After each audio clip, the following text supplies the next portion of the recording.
Hi, I'm Nick, and as part of this group assignment, we have been tasked with focusing on Alex as a case study.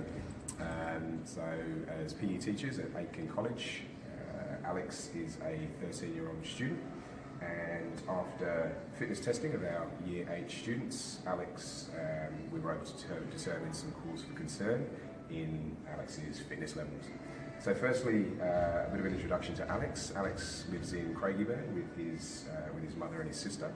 Now we're able to determine that Alex's mother is working full-time, and so he's perhaps unable to support Alex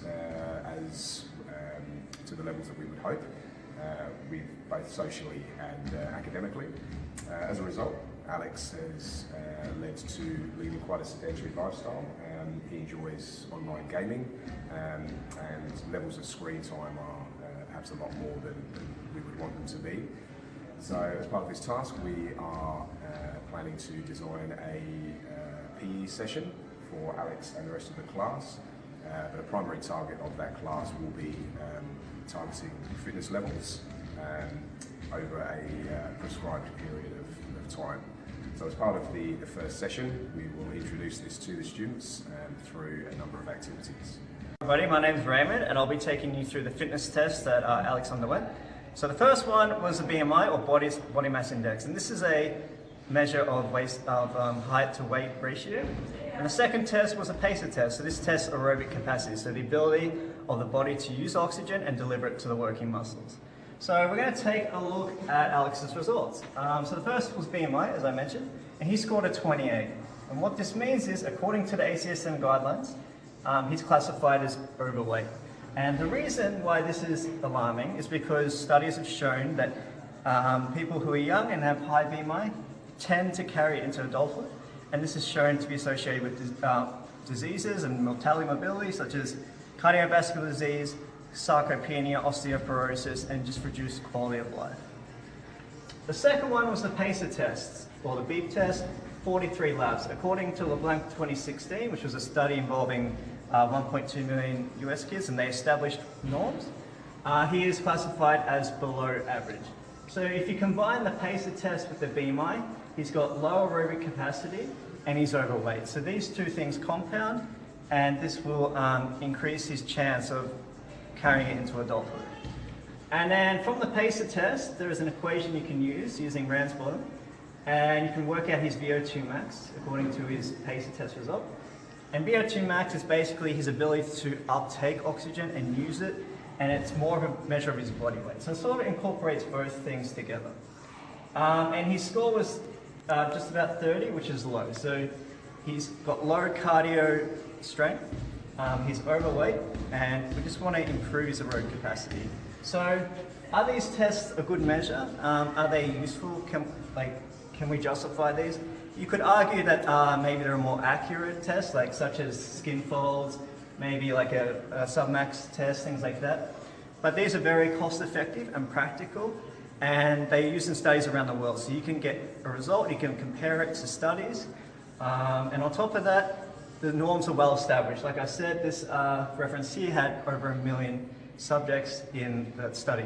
So our target areas for the session will be targeting his aerobic capacity, making sure we want to get his cardio up, and then we also want to incorporate maybe a few strength exercises to help build his muscle, reduce the chance of sarcopenia later in life, as well as help with his BMI. My name's Sheldon. I am one of the teachers here at Eeh103 College, and today we'll be going through some of the 5 areas we want to hit through a lesson plan that will focus on Alex, but also the class.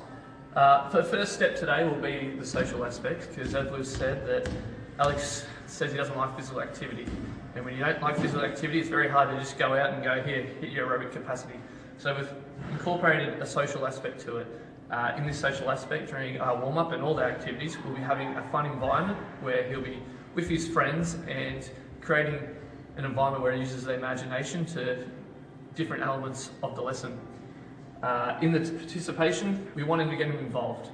Now, we can't just chuck him in the deep end. We want to have him with his friends in a comfortable environment where his participation will be up and he will increase his involvement And to do this, we want to link all these three here as fun, or then again, help with his participation.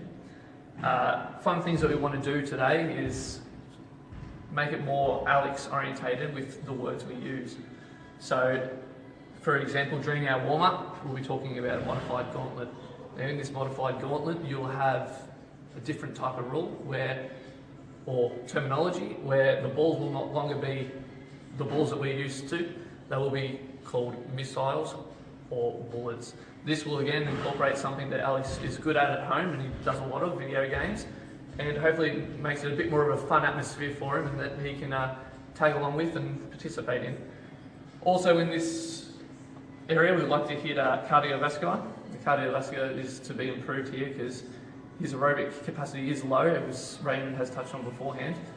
And to increase his cardiovascular, we can't just again put him in the deep end. We must gradually build up his heart rate, and through the warm-up again, we'll be doing this by increasing his heart rate gradually to try and hit around the 50-60% mark during the warm-up, where he'll likely to loosen up, free up his muscles, get involved, and see his heart rate just start to increase and give more of a heart rate. The next one will be the technology. Technology is a big part of Alex, as we've seen in his demographic by Nick, and what we want to incorporate is a lot of technology that he is good at, and when you're good at something, we all know you enjoy it a lot more. So with this technology, we would like to include iPads, TV, and a bit of AV stuff that we know Alex would be good at and will enjoy. So with these, we'll be going into our warm-up, as I've touched on during this video, is that we want to hit the social part where he's participating with his friends to get him involved and to enjoy it with everyone else. And also the fun terminology we've touched on, and with the running involved, he'll be able to grab the treasure while dodging the bullets and missiles that are coming at him and then return it back to his home base. And the last one is obviously the biggest part is this is to increase his aerobic capacity, and we want to try and get that heart rate up. Right now we're going to use heart rate during the warm-up probably at around 50-60%, with our goal to be around 70-80% of his max heart rate. Good to see you again. Having completed our warm-up, we now move on to the main body of our session. Our session will be obviously around circuit training, which will hit 4 different areas where aerobic capacity will be hit twice. There'll be muscular strength, muscular power, agility, and aerobic capacity. Here, Alex will be working on muscular power. Now, having a partner, the partner will have an iPad and show him the correct technique and what we look for to get this lesson. As he is squatting here, we're making sure he's got the correct technique, as obviously our safety comes first in every lesson we have. And from here, Alex, being recorded, will be shown by his partner what he is meant to do in terms of his jumping, his muscular power, and what we want to try and achieve out of this exercise. So moving on, Alex will move on to the box jump.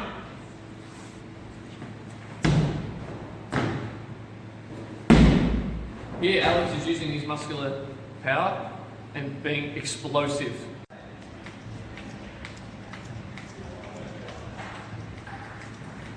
Hello. Moving on, we'll be hitting the aerobic capacity.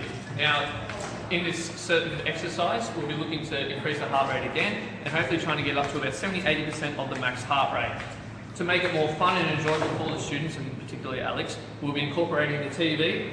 On the TV, there will be a skipping video that will show not only just your normal skipping technique, but a bit of mixing and matching to toss it up and have it a bit more excitement for the students.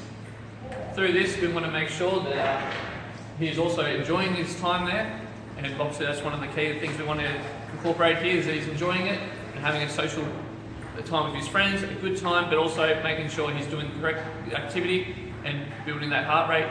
And hopefully by the end of all this, we can start to see his heart rate has increased and his aerobic capacity begins to increase. So shall I show you a few circuits that we've set up? In the session we'll have 5 different circuits, 2 minutes rest between each one. And each circuit will go for 5 minutes, so a total of 25 minutes. And also in each group there'll be a person with the iPad that's going to record all the results. So we're going to try and get Alex to do this. So he's sort of using his video game association or technology association in a leadership position. That'll help him be more confident in a PE setting. and also help him engage with his group members.